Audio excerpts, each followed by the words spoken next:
as adults, we have a job to do. Whether you want to admit it or not, your job is to set up the next generation. That's our job, whether you want to fucking admit it or not. It's your kids, it's your friends, it's whomever. You're supposed to live a certain way, do certain things to set up for the next generation to come and to be able to do better.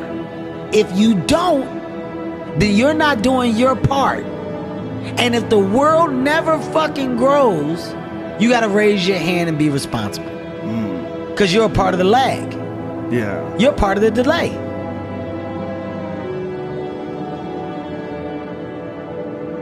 You've got to work on two avenues with money. One is the financial nuts and bolts. That's the competence part. And the second is you also have to work on the psychology, the confidence. You've got to work on both, and that helps you truly develop yourself so you can actually live a rich life. How to stay poor. Start tomorrow. Number 2, read books, do nothing. So just keep reading, keep consuming, take no action. It's the best way to just stay poor. Next one, take advice from poor people. Yes. Best people to talk to, right? And all your friends are poor. You should totally listen to them on how to get rich because they've never achieved it. So you should listen to them. It's a great way to stay poor. Now, I'm not saying money buys happiness. That's not true. It doesn't. I've been rich and miserable, okay? But a lack of money is a passport to fucking misery. I played it both ways. I've been rich, I've been poor. I'll choose rich every fucking time and never look back.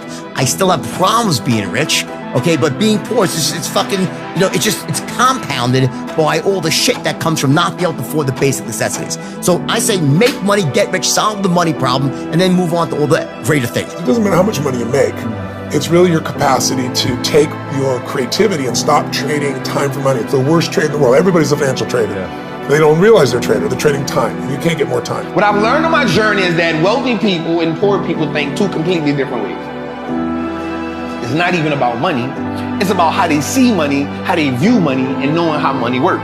You want to be wealthy, you want to be a millionaire, you want to be a billionaire, but if you don't know how money works, you're setting yourself up for failure. Because if I give you $1 million and you don't know how money works, all I did was make you a rich slave.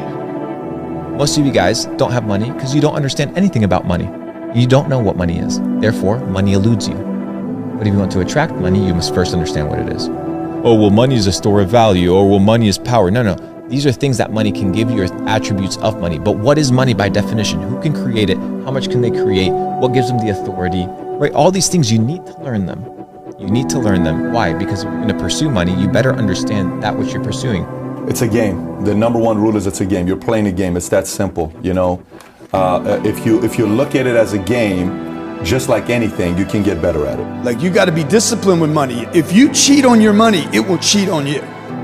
You ignore your money, it will ignore you. If you don't take care of it, it won't take care of you. How many believe this? But people that accumulate a lot of money paid attention to the money. Money is a game.